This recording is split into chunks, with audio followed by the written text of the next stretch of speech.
Hello everybody, I am very excited to go through this deck with you today.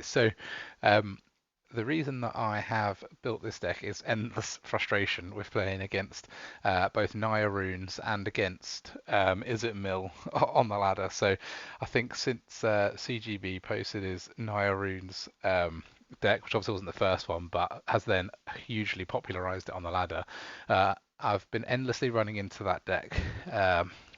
So I spent some time trying to come up with a good counter to that deck that would also, not just lose against every other deck. So started off playing a lot with Divine Purge in Alchemy. So um, that's the one that sort of exiles all creatures and artifacts mana cost 3 or below, because the targets for the runes are both 3 and below, or all 3 and below. And it worked okay. I tried like a green white version and then a black white version. But what I've actually stumbled across as being by far the best counter to that deck is the Archon of Emeria, which is a long forgotten card, which basically is 2 and a white. It's a flying 2/3 Archon, which has each player can't cast more than one spell each turn, and non-basic land your opponent's control enter the battlefield tapped. The reason this is great against Naya Runes is that the runes, basically all of them, draw the opponent an extra card, and if they can't play that card, they can't combo off playing all the runes on top of a single creature to hit you for a load of damage. And also, it's a 3 color deck, and there are quite a few 3 color decks in the format at the moment, and so non-basic lands are plenty in our opponent's decks, and yeah, them coming in tapped is quite a good tax on the opponent and gives us that slight tempo advantage against them. The reason that I've then sort of carried on playing with this deck and worked more with this card is that it also plays very well against Izzet Mill, because there's no um, there's no copying of spells using Galvanic Iteration because they can't cast the second card. So there's no copying Tasha's Hideous Laughter or any of that stuff. It also works well against blue-white control, which typically wants to play more than one spell using things like Discover the Formula in Alchemy or similar. So this has been an absolute winner of a card, and to be honest, as soon as it comes down, some Naya Runes or similar decks are just conceding on the spot because it completely crushes that combo. And the nice thing is they don't really tend to have that much removal. No real direct removal. And what they do have tends to be things like Touch the Spirit Realm, or enchantments that remove it. And we've got 4 Vanishing Verses which can deal with enchantment removal. So on top of the Archon, what I'm also playing here is a bunch of flash creatures. So because obviously this is each player, so it's not just the opponent can't cast more than one, it's also us. So what I've paired with the Archon is a few flash creatures in order to allow us to continue to deploy creatures to the board to gain that advantage over the opponent. Even when it's not our turn. So we've got Guardian of Faith. So this is a 1 and 2 white flash Spirit Knight. It's a 3/2 with Vigilance, and it also can phase out basically our other creatures when it enters the battlefield. So it's a good counter sweeper, but it's also just a good flash in 3/2 Vigilance if we've got nothing else to do.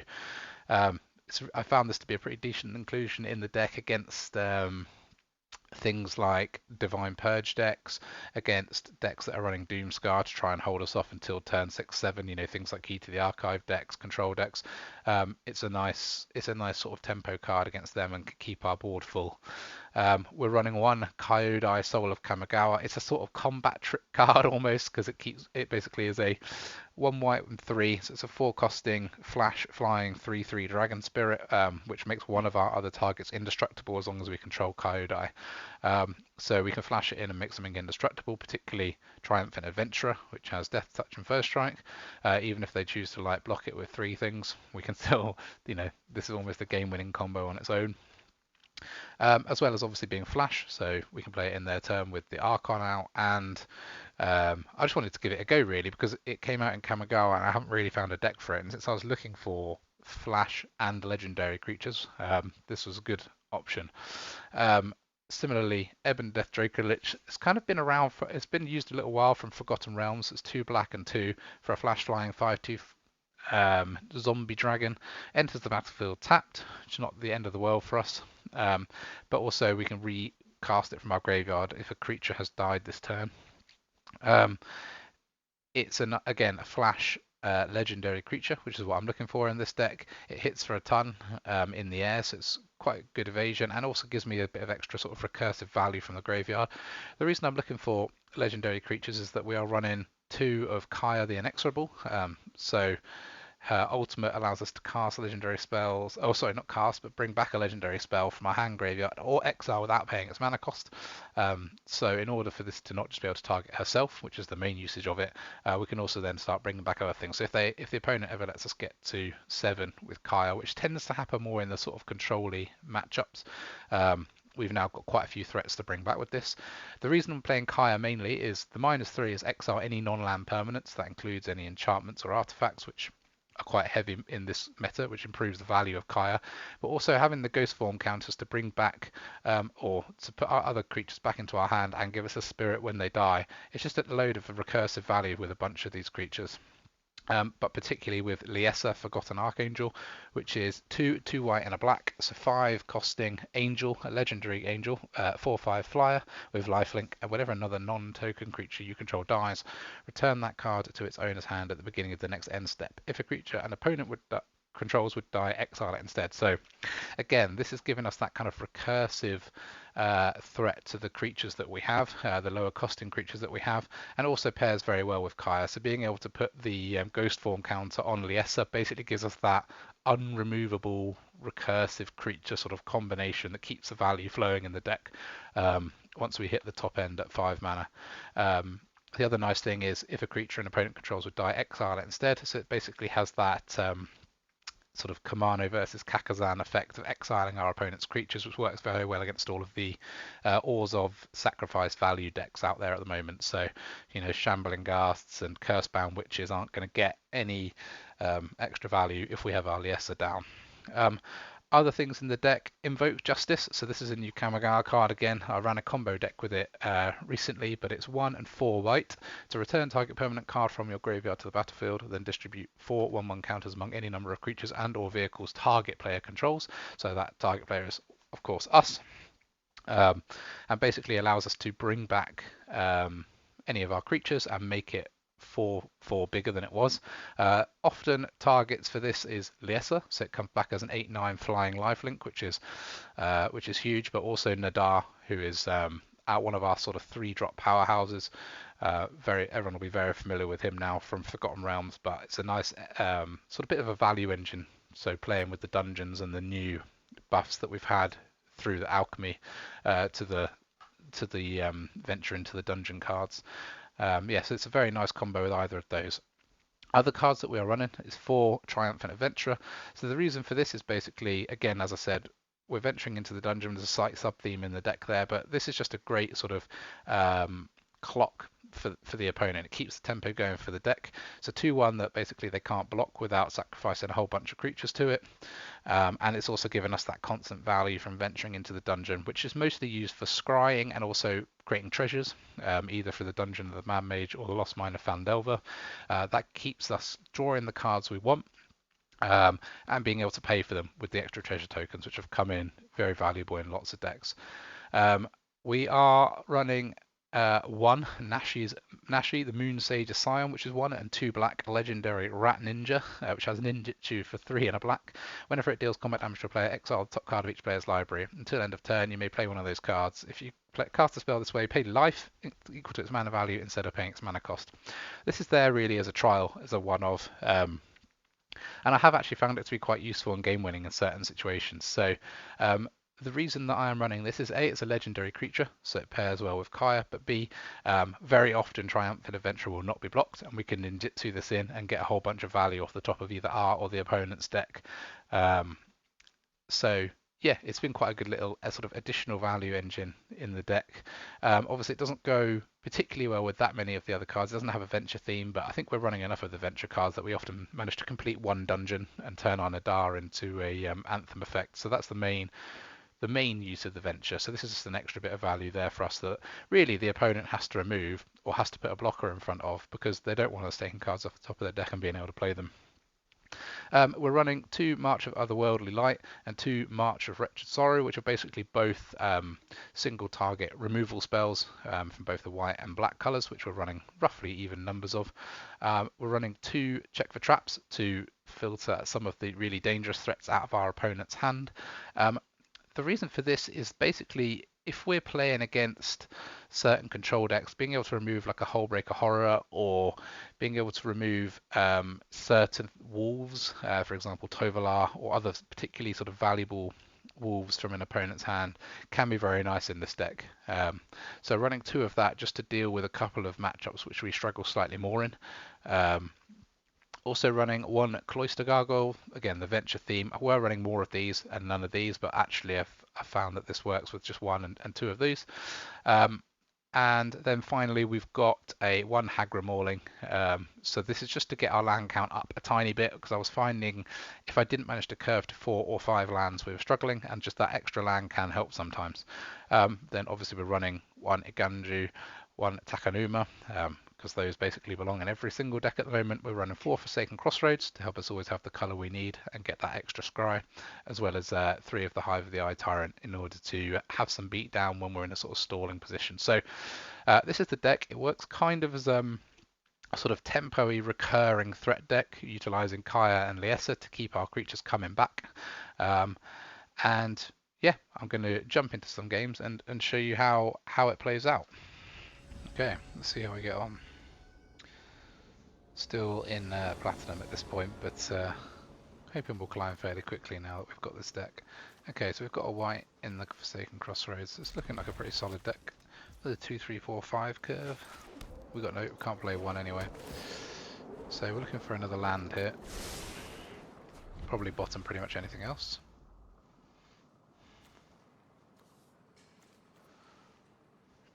Let's see if we can play against Naya Runes or something.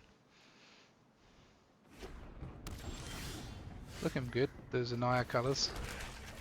Get the Gargoyle in. Scry.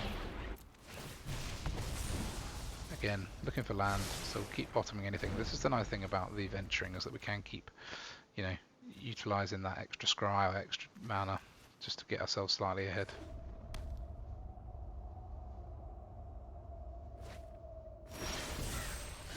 Okay, still not hit a land, but that's okay. Not looking like runes though, if they're foretelling. That's probably a Doom Scar, I would guess. It's like a red-white Super Friends or something.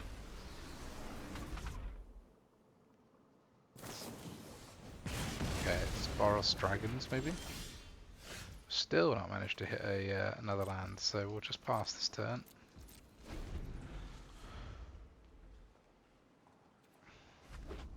Got a couple of options for what we can do here. Okay, it's Jeskai combo deck. So I think we're probably looking at the sort of Invoke Lorehold combo.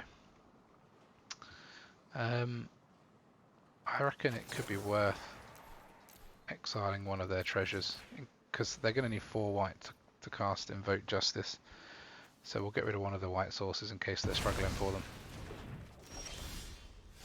Still no land. Thing is, Vanishing Verse, yeah. It's nice against that Sushi, no good against Velomachus Lorehold though, which I'm guessing is where this is going. Okay, finally got our 4th land, so odds are we'll be playing the Dracolich in their turn, but we got the option to play Kyodai.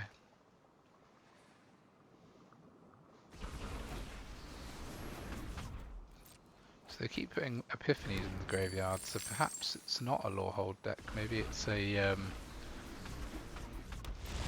F3 guy. Double Strike 1/4, can't remember her name. Get our 5/2 in so we can actually start applying some pressure. Whatever the combo is coming, we definitely need to put some pressure on before it gets there. The one problem with the inclusion of this card in the deck really is that 2 toughness really isn't very much in a sort of meat hook massacre world. That's where this card struggles. Otherwise, it's very solid when you're not playing against black.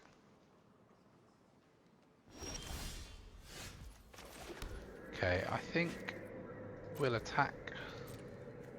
See if they try to use near removal on Ebb and Death. If they do, we can use Kyodai. We obviously have the option to remove stuff from their graveyard using Hive, but until I know what I'm aiming for, I don't see a particular need to remove the Auron's Epiphanies from the graveyard.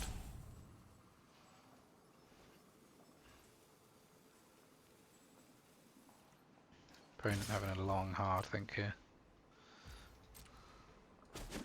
Okay, since we've connected, I would guess that there's no removal for this. So we'll get Liessa down. It's a bit of board wipe protection. Okay, just into another sushi, so that's nothing too worrying for us there. I mean, obviously we don't have a way of exiling it presently. Oh yeah, we do, because this Liessa exiles all opponent creatures. So yeah, one of the advantages of having this in the deck. No dies effects for the opponent. I think I'll hold open the mana. I could attack with the Hive, but for now we're hitting for 9 with the opponent having 15 left, and we've got board wipe protection in our hand.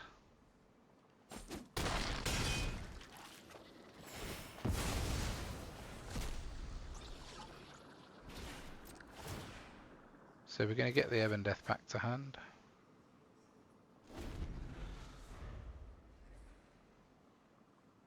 I think we're in a pretty good place here. Let's see what they're trying to ditch into the graveyard here.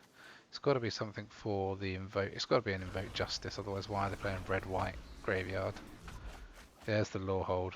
Okay, so it is a Lorehold deck. So unless they can bring it back this turn, which they don't have a 4th white source for, we'll exile that with Hive at the Eye Tyrant next turn. They've only got 4 mana now, so definitely not getting it down this turn. So we can put the Draco Lich back in to give us 9 power on board. And then we can exile the Lorehold with Hive of the Eye Tyrant, unless they've got something to do to use these, but they want to hold on to these for the white. Well, I guess unless they use all of them. But yeah, let's see. So the thing about this format is, well, there's not that many combo decks, so once you know about the 1 or 2 that there are, it's relatively easy to play around them. So let's power this up. Misclick there. See if there's a destroy for that land from the opponent. Okay, so we have got a Dragon's Fire coming out. At least we get it back to hand.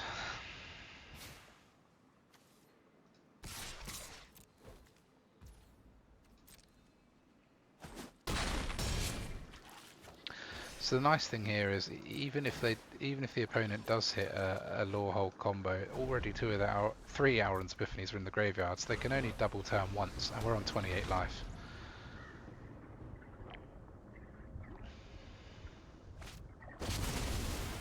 Okay, and they're playing out the 4th Auron's Epiphany, so yeah, they've got no extra turns to hit off their Lorehold. And they've got 2 of their 4 Magma Opuses missing, so I suspect that is what we're going to face this turn, but let's see. Okay, here we go. 9/9 Lorehold. See what the opponent hits. It's going to have to be pretty solid to cause us an issue here.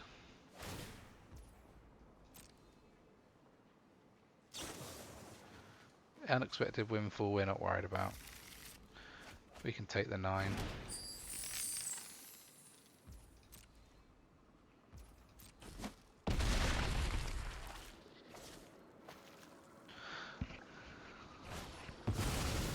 Okay, putting a gold span in as a blocker. Okay, we've picked up the Vanishing Verse for the gold span, but we do still have a 9/9 to get through, so we'll get rid of this. And then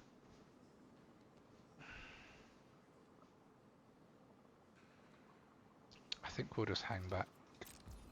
We are going to give them another swing with this, but I don't really have a choice at the moment. I mean, we can block it and then phase our creature out, so we can save the 9 damage, but they're just going to get the free instant or sorcery. This is why my version of this combo deck plays with being able to filter the top cards of your library too, because then you can actually line up something to hit with this. As it stands, the opponent doesn't have that. I guess what they probably do have is the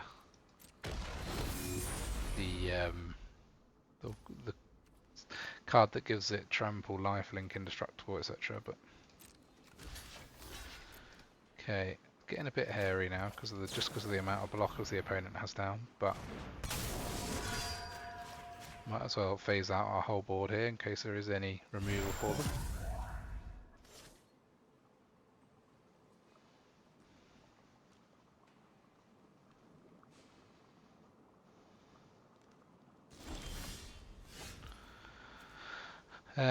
Wandering Emperor, it isn't particularly useful here.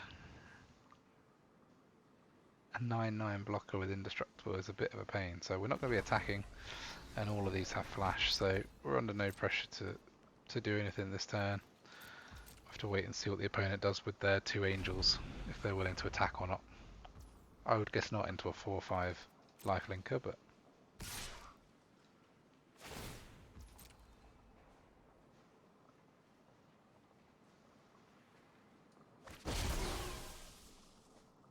okay, and that's probably a good game. I don't think we're going to come back from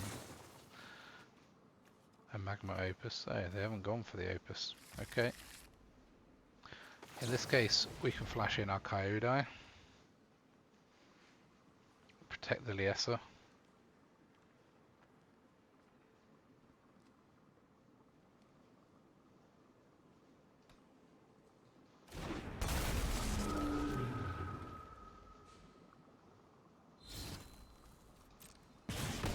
Which then gives us the ability to block with her if the opponent doesn't remove Kyodai.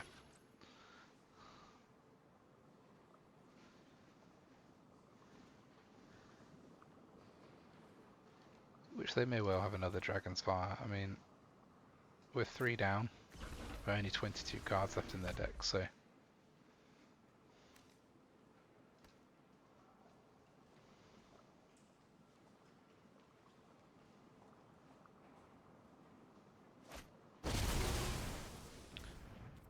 okay, Magma Opus coming out to kill off the Kyodai and therefore the Liesa. At least we'll get the Kyodai back to hand.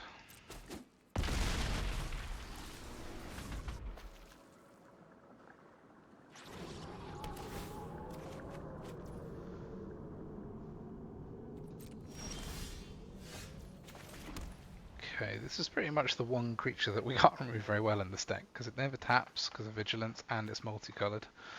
It's kind of a bit of a lesson for me that maybe I need to run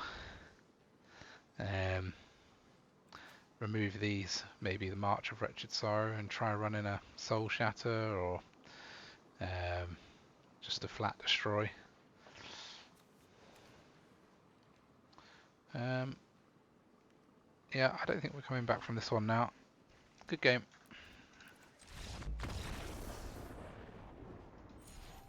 Let's try again. Okay, next game. Let's see how we do against this opponent. So we're going first. Got 3 lands, sort of. Slightly awkward nature here, but we'll carry on. So we'll play out a black first. Kind of looking for an untapped land, really.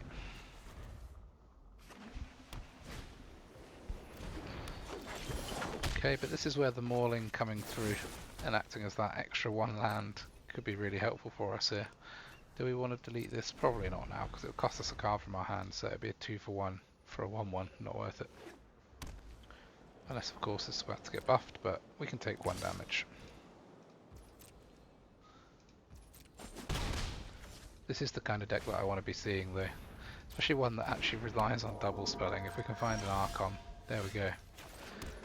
No chance for double spelling for the opponent now, unless they remove the Archon first.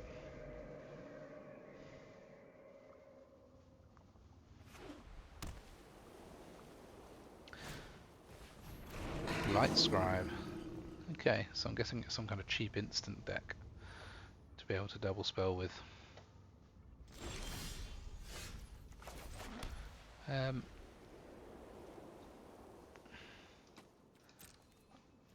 I think we... Do we attack here? I think we attack and use Wandering Emperor to remove one of their creatures during their turn, assuming that they attack back.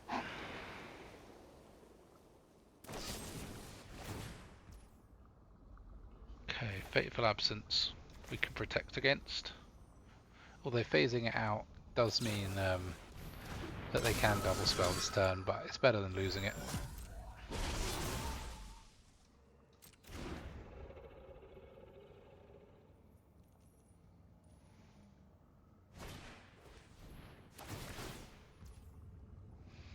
So again, we could kill the Monk of the open hand for 2 in our hand, but I don't think it's worth it.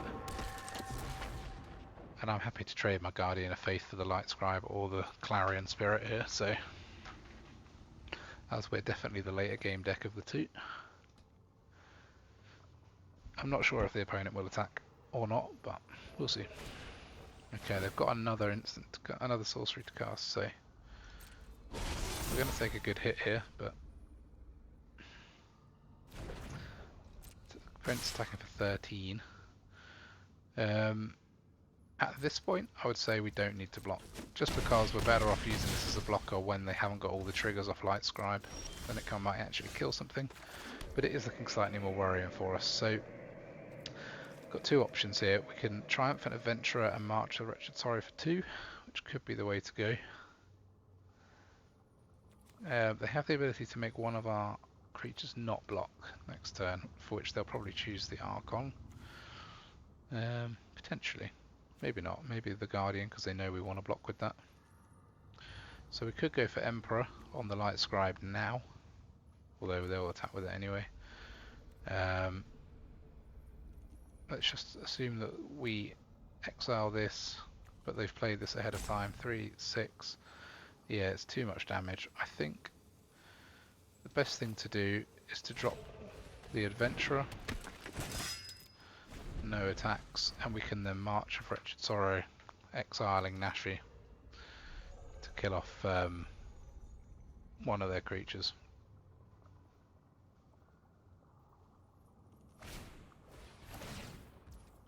So I'll kill off the Light Scribe now, I think. So we're gonna get it for 4 anyway, so we might as well use it for 4. Should have probably done this in our turn to avoid them getting the Light Scribe trigger on their other creatures, but that puts us up to 10. And they haven't got the way now to buff the rest of their team again, so we can get a couple of profitable blocks here.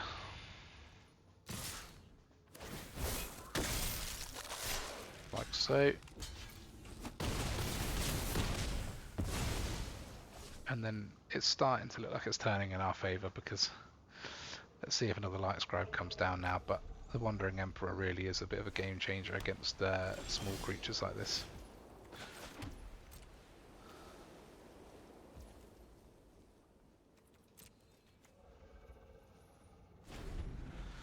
Okay, we can now block with the Archon again, and then we can exile one of their attacking creatures. Although Faceless Haven won't be tapped as it has Vigilance, so that could be a bit of a problem. In that case, we can put a 1/1 counter on the Archon.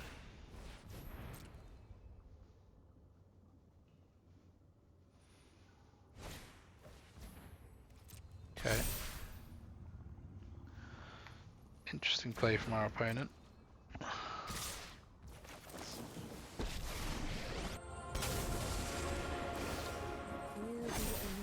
Battle. Remember your training. So now we can minus to kill off the flyer. You're done. So now, even if they use Academic Probation, unless they can double spell, we're still alive.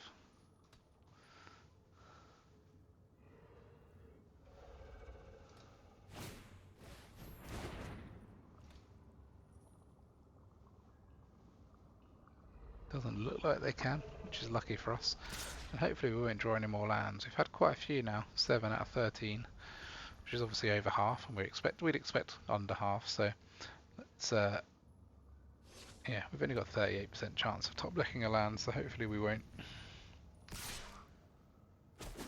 Opponent sensibly killing off the Wandering Emperor there. Training.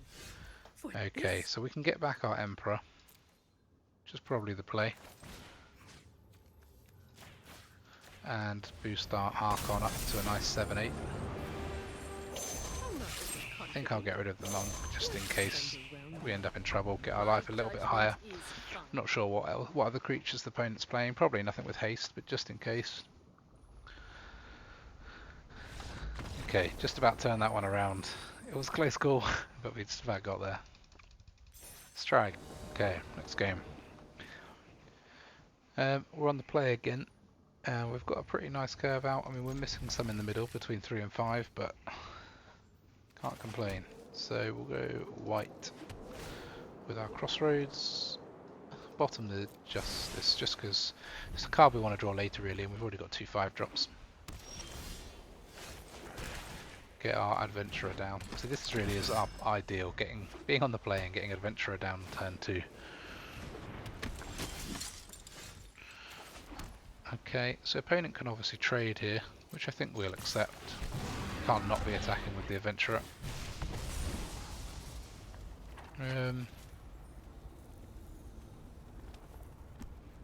Probably take the land here.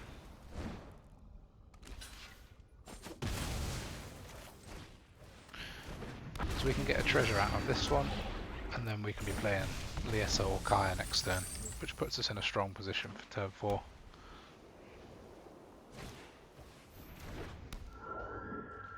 Opponent obviously going to be on a creature heavy deck, so I'm expecting some removal in the form of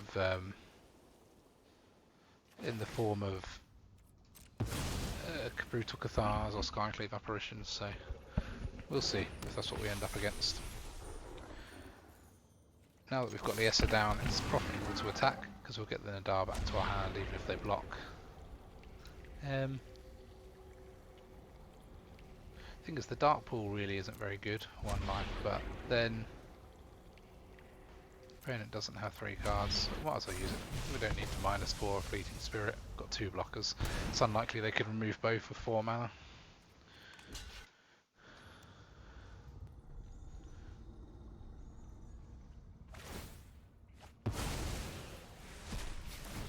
Okay, let's cost them a card to save 3 life, which is fine. Even if it was just the planes they probably didn't need.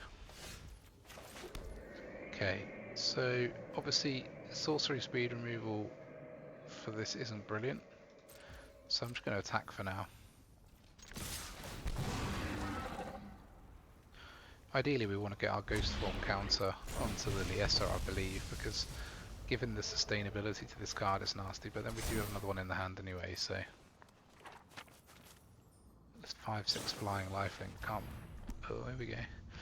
So I can exile Liesa here.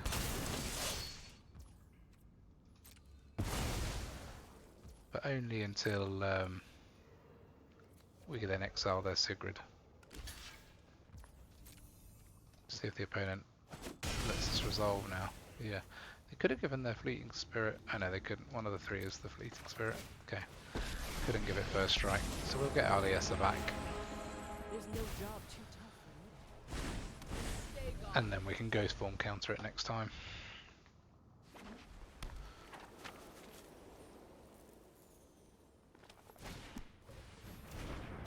Opponent leaning hard on Fleeting Spirit here, which isn't actually a thing I've seen very commonly, because that card I think got raved about a bit before the release of the set, but then never really took off.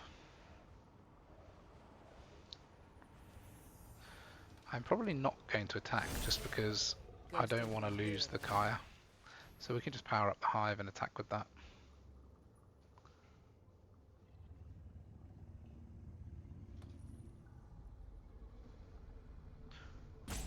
The thing is, even no matter how they remove this Liesa, it's either going to die or we put into exile. We'll get the 1/1 to block the Spirit with, so we're pretty confident that we can keep the Kaya unless they've got a direct removal for it, like a Fateful Absence. The opponent thinking hard here, but I'm not entirely sure what about. I mean, we can decrease the size of their graveyard to the point where the Fleeting Spirit can't gain first strike, which is nice.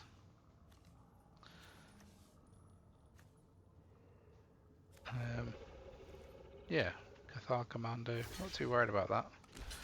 Happily kill the... Well, I suppose they can discard a card to keep the Fleeting Spirit alive. Either way, they both die, because we've got 3 power to their 2 toughness. That is not a bad trade in my eyes. Get the hive back to the hand anyway, and we've still got 1 in play. Yeah, I don't think our opponent had any way to deal with the value that we could get out of Liesa and Kaya there. So, yeah, good game. Let's try again. Okay, let's try again. I've removed 1 Invoke Justice and the 2 Black Marches to put in 2 Infernal Grasps, one of which we've got here, and 1 Valorous Stance. So a little bit more removal for things that are non-mono-coloured. Let's see how we get on. So we're keeping this hand. We don't have any creatures, but we have got a couple of Planeswalker threats and a way to get there. Okay, we've drawn our creature, which is good. So that starts our 10 turn clock on the opponent. We can hit for 10 times for 2. Although playing against mono black, something tells me we're not going to get there. Yeah, I didn't think so. Okay, I'll probably play this out as a black land because we know we're going to need black. Just stops me making a mistake on the lands later when I'm thinking less. Okay, brushstroke. Puts them there. Blood Artist, which we can remove. I think it's worth doing. We don't want to give them any chance to build up a number of creatures with Blood Artist on the board. Even though it's going to cost us 3 life to do so. Okay, I'll probably hold here because we've got 2 flash 4-drops.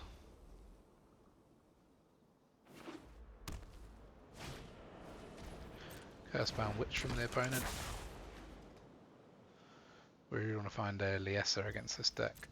Start exiling their creatures rather than killing them. I think I'll play the Draco Lich because Emperor is just going to create a creature that can then be blocked and kill their Cursebound Witch and give them another card, whereas this is something they have to deal with as opposed to the other way around. Okay, I'll swing here, see what happens. I don't really want to pick an Evan Death up to put in a Nashi, but we can do. Okay, not much I can do about that. We'll let the Draco Lich die. We can always get it back later. Going to hope the opponent attacks with the Cursebound Witch here into a Wandering Emperor. It's okay. Opponent's getting lowish on cards and hasn't done much of a dent to us, which is where we want to be. Feel like we're going to slightly out-tempo them here. So I could exile this Cursebound Witch rather than creating a Samurai, which is what I think I will do. Deny them the trigger of Blood Artist and deny the card from Cursebound Witch. Opponent doesn't have any black mana open in order to sacrifice it themselves, so that's probably the best play here. What we can do now is put the Nashi in play and then put the +1 from the Wandering Emperor so that the Planeswalker doesn't die.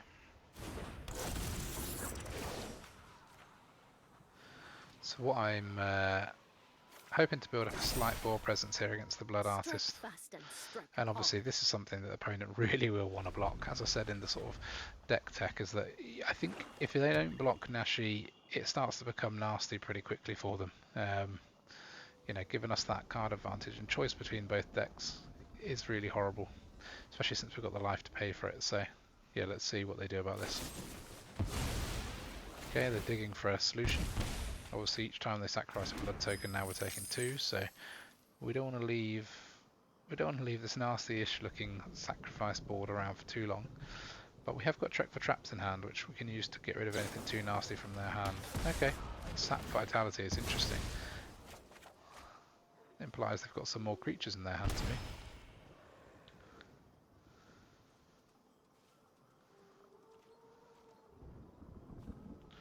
Again, it didn't stick when they cast Sap Vitality, which implies they've only got 1 creature at most. So we'll play this out as a land. I think I'll check for traps at this point. See if the opponent's got anything that we can exile. Okay, get rid of the Fell Stinger. Cost us 1, but it was a 2/5. 6/2, sorry. So good to get rid of. Then create a Samurai. And I think I'll kill this Keep Blood watch Artist for now whilst we intruders. know they don't have a deadly dispute. Don't really want them getting any value out of it.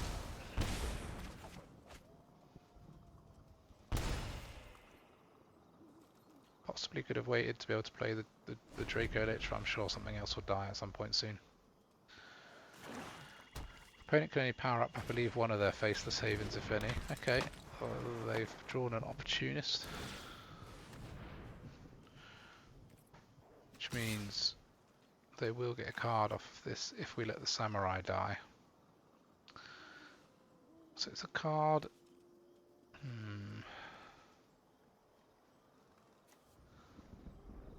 Do you know what? I don't think we need the Wandering Emperor here.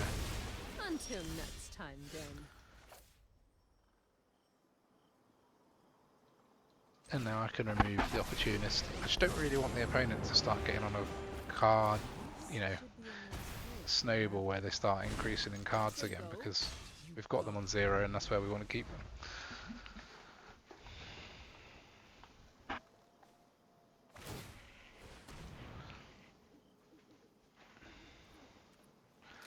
Opponent powering up Faceless Haven here. I can only power up one, really. I don't know why they've tried to power up a second, which we can obviously block with our Samurai. Maybe they thought they could use the treasure for the snow or something.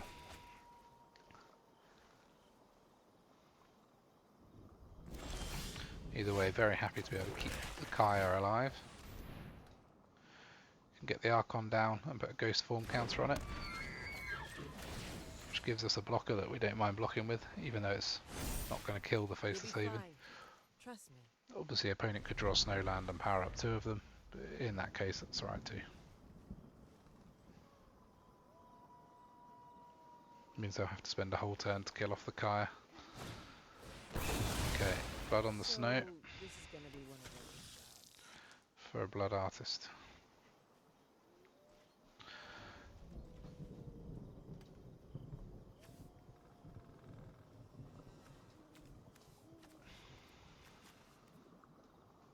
Only one more permanent in the graveyard for them to bring back Blood on the Snow, so I think we could probably exile that 5 of the Eye Tyrant.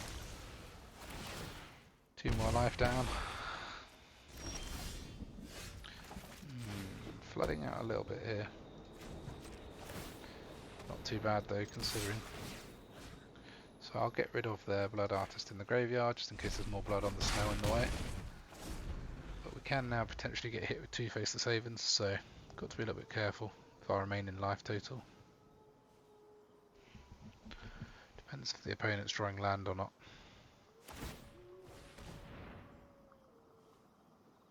Looks like they're just hitting us with 1.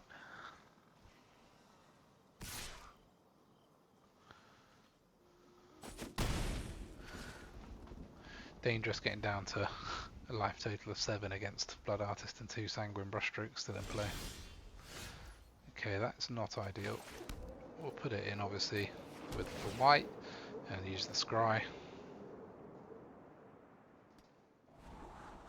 Invoke Justice can get us back many good things here. So I think we'll be leaving that on top. So if I leave the Archon black back, I can block and then bring back the Ebon Death, which is probably the play here.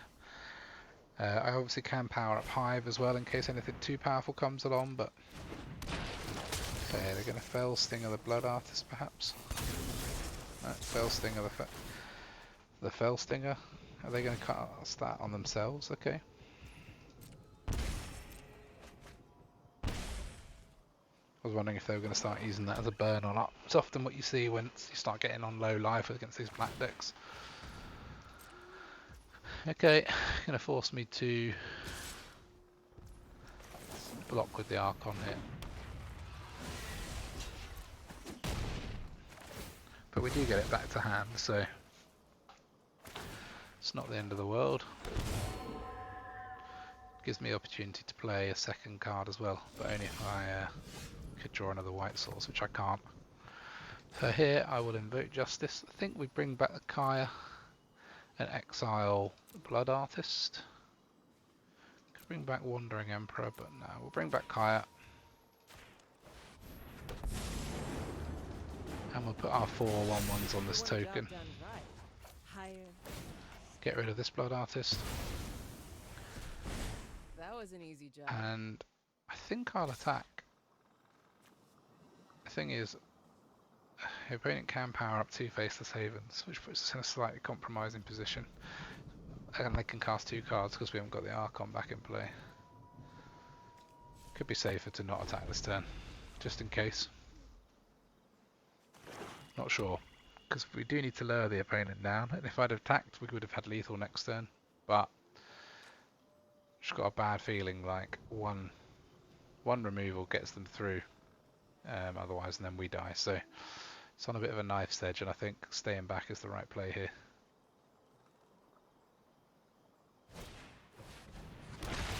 Okay, Agadeem's Awakening.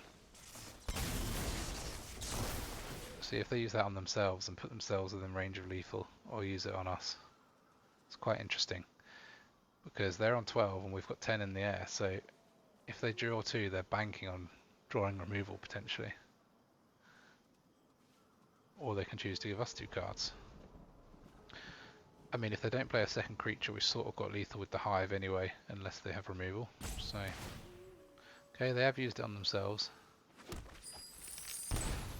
But that pause implies to me that they've just realised after using exploit that that's the case. Okay. If they're not conceding, they probably do have some removal. Let's see.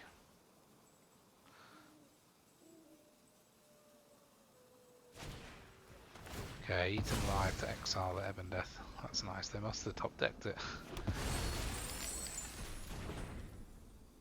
So we're still under quite a lot of threat here.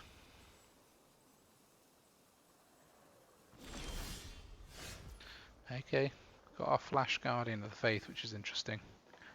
I think what I will do is play the Archon, because we don't really want them being able to chain too much stuff off. Put our Ghost Form counter on that. Don't worry. I will attack and then pass the turn, because we have the Guardian and we can power up Hive. So we've got a couple of ways to create a second blocker.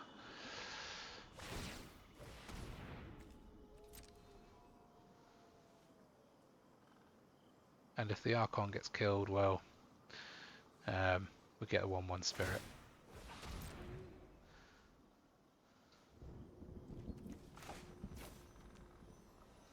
Let's see if they attack with everything.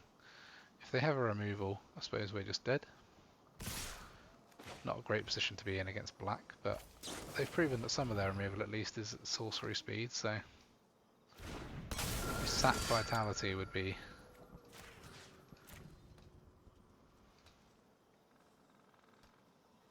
the worst thing for them to have to use on the Guardian. If they used it on the Archon, that would be a mistake, because we'd get the Spirit. Okay, they don't seem to have it, so I think we block like this.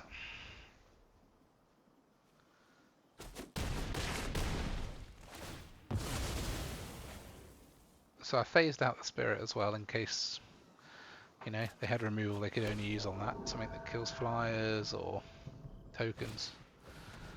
Okay, Bell Stinger to finish us off for 2. Just about got there, the opponent. It was very close though. It was a good game. And nice job from the opponent. GG. Let's try again. Okay, next game. Kinam. Back in the Diamond. Playing against a lot of Diamond players today.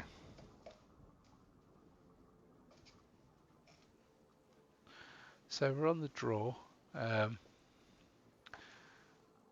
got a creature and a couple of removals. It's not the end of the world. I'd rather see some 3 or 4 drops in the sand, but it's definitely worth paying.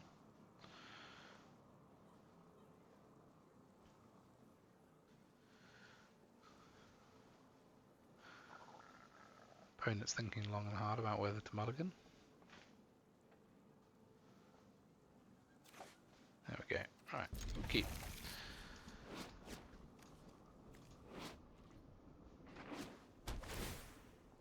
So Got a 4-drop now.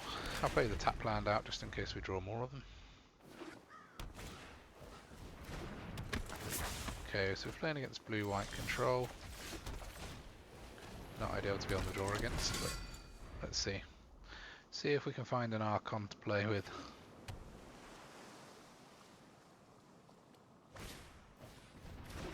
Second Geist Channeler. That could be a very cheap card, a very cheap discover the formula happening here. Okay, let's swing with the Adventurer against Scrying. I don't think we want another one.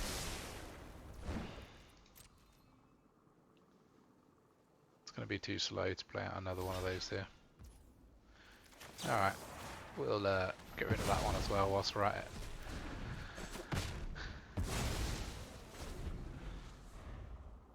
See what the opponent's playing with here. Okay. Interesting to use Geist Channeler on Memory Deluge, because I mean you only get to look at the top 2 and draw 2, so it's slightly odd. A bit of a numbo there. Okay, attack. I think we will, in this case, create a Goblin token. I don't often do that, but I think the damage is going to be helpful here. And I'm probably going to be playing a 4-drop this turn, and we've got the land for a 5-drop next turn. Okay, so opponent into Memory Deluge here. So even though we lose our element of surprise, they're probably still going to play out the Kyodai, just because it gives us some board wipe protection. And then even more board wipe protection in the form of Liesa.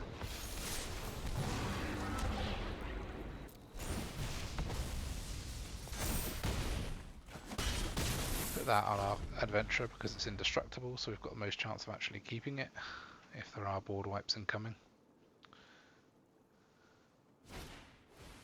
Farewell. There is a board wipe, but a really nasty one for this deck. Okay, let's get Kaya down. Nothing to Ghost Form as we've been board wiped, but can use it next time on our land. Third Geist Channeler.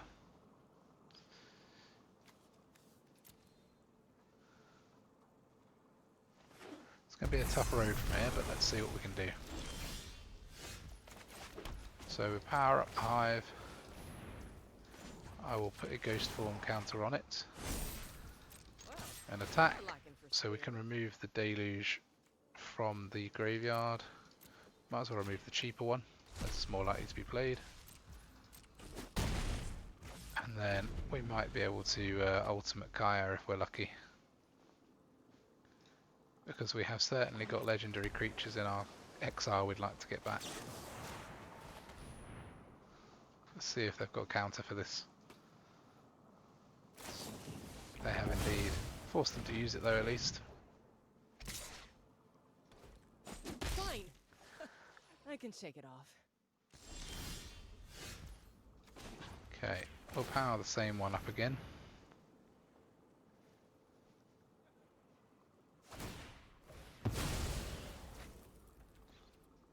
Okay, I think in response we'll use that land to get rid of the Geist Channeler.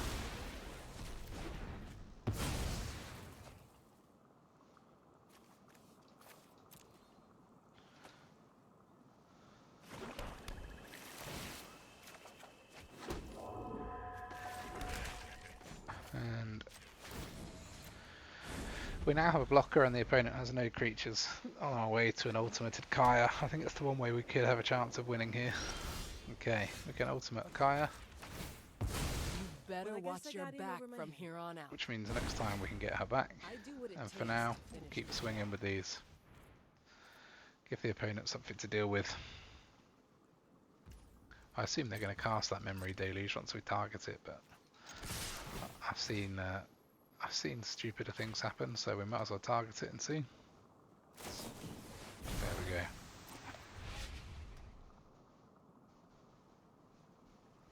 Farewell as a removal did work very well on us once, but given that Kaya can bring stuff back from exile, it's actually quite nice.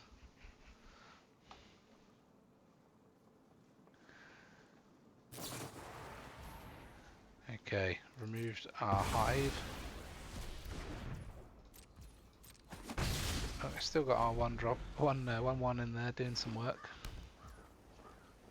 And there is another hive, it has backup, so okay, time to start getting some value out of this Kaya ultimate. I think we'll go for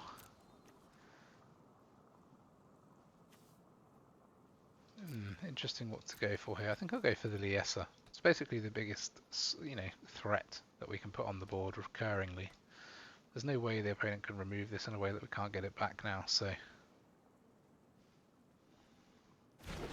it's just something that they permanently have to deal with. And now they'll have to deal with it with one spell a turn, so this is quite a nice position to be in. I'm just going to hold the Hagra Mauling because we don't need the extra land. So we might as well hold it to kill off any creatures the opponent might play, thinking like a Hullbreaker Horror or something. Yeah, that's why we're not bothering with the hive, because we know they've got another Field of Ruin.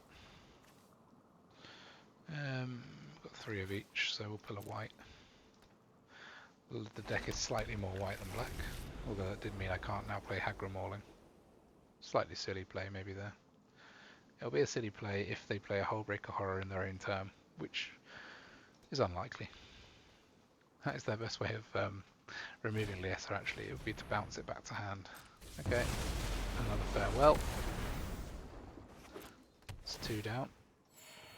I mean, we can continue to get the Liesa back. It's just why I wanted a few legendary creatures in the deck for that unlikely situation that you can ultimate Kaya. It's so nice. Okay, we can hold these 2 up.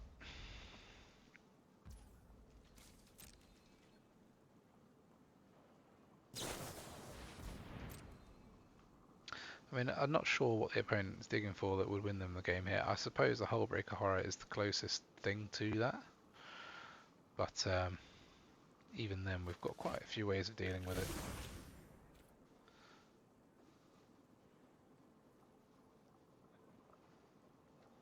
Six land open for the opponent.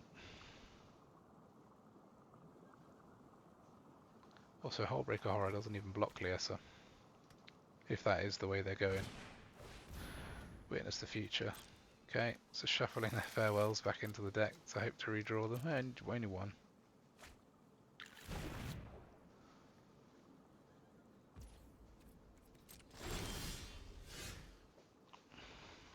Okay, probably best to bring back the Kaya here. Give us that extra removal if we need it, and in the short term to put a ghost form counter on Liesa. How hard could it be?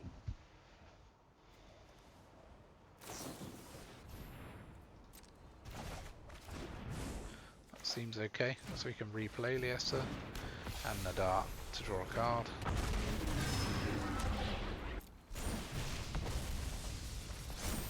Which I think I will play this one out.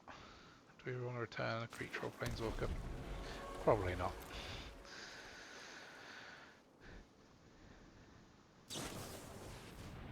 Still digging for their answers.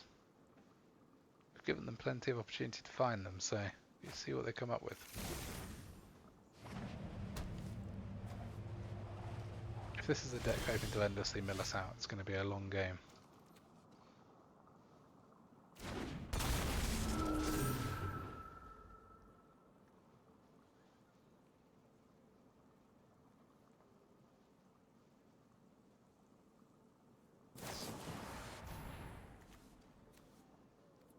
Okay, exiling the Dar, but again, can still bring it back with the Kaya ultimate, so it's not the end of the world. And we have managed to put a Ghost Form counter on Liesa here and get a hit. Okay, opponent's starting to struggle finally.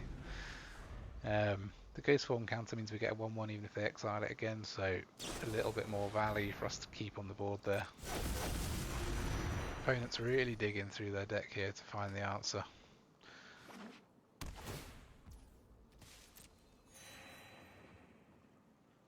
Okay, only 5 land open, but obviously a lot of their spells are cheaper. Yeah, there we go.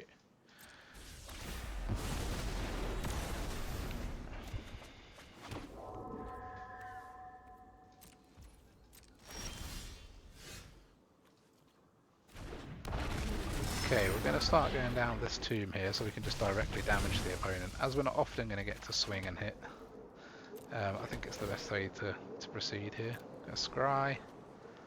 Draco Lich is nice, but it's just going to get exiled. I think the best thing we could find here is Manlands, but I think actually this is probably in the top 5% of things we want. We can get a second emblem with Kaya here, which is probably the best move, hilariously. Okay, 2 life for the opponent, and we can keep bringing back Nadar and triggering Tomb of Annihilation. So, okay, that's the token and Nadar dealt with.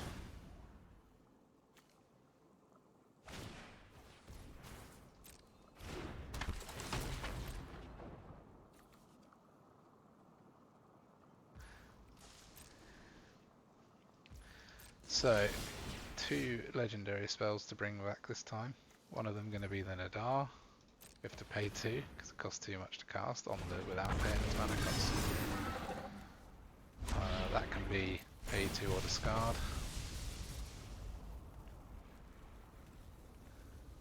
Where obviously we'll pay 2.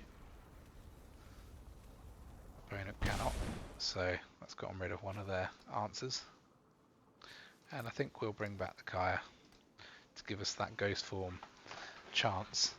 Because all we need is 1/1/1 token to survive, and then bring back Nadar for +1/+1, and we're in.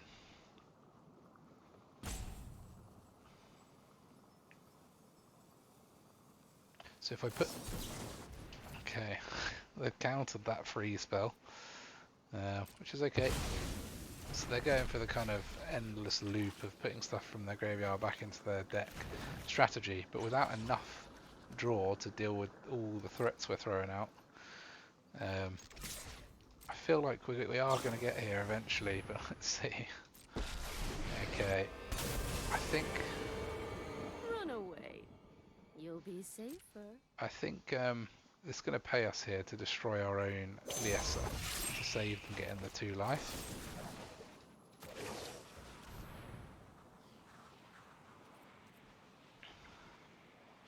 I don't really want to give them 2 life when they're so low, and obviously we can exile this Wandering Emperor.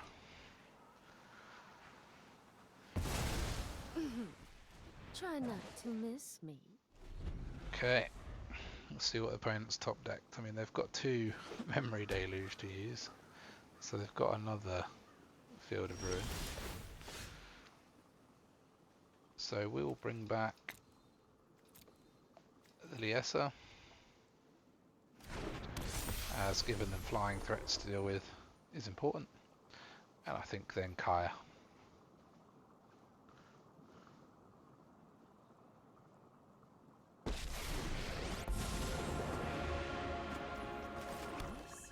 So I'll put the ghost form on Liesa, because then they have to deal with both of these cards this turn.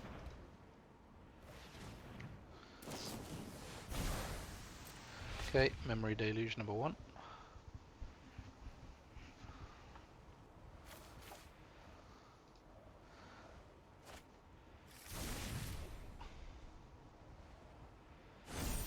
Okay, they didn't find a bounce, so I think what we're going to do here is exile this Geist Channeler.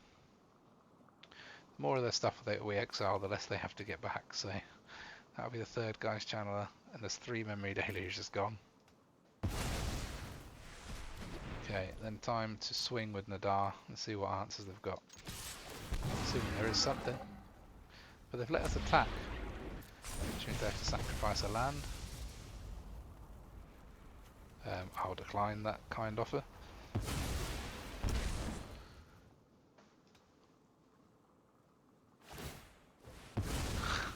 Okay, didn't notice the Gates of Istval for gain 2 life and draw 2 cards, so they're down to 1. And then obviously we can play the Ibn Death in their turn to give them 1 more thing to deal with. So they're back up to 5 cards here. Okay, so they got a Farewell, so that removes both creatures. However, we end up with a 1/1, and they are on 1 life now. We're going to have a 5/2 as well. This really is the grind to the end against this deck. I mean, we've still got 34 cards in deck, so we're not at any risk of getting milled or anything silly like that. But it's already been a 16-minute game. I wonder how much longer the opponent can hold on for. I mean, these two emblems are just such strong value. It's going to be...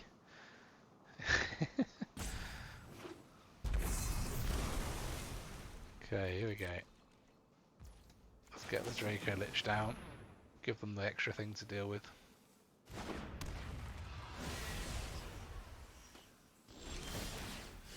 And then we'll pull back Nadar.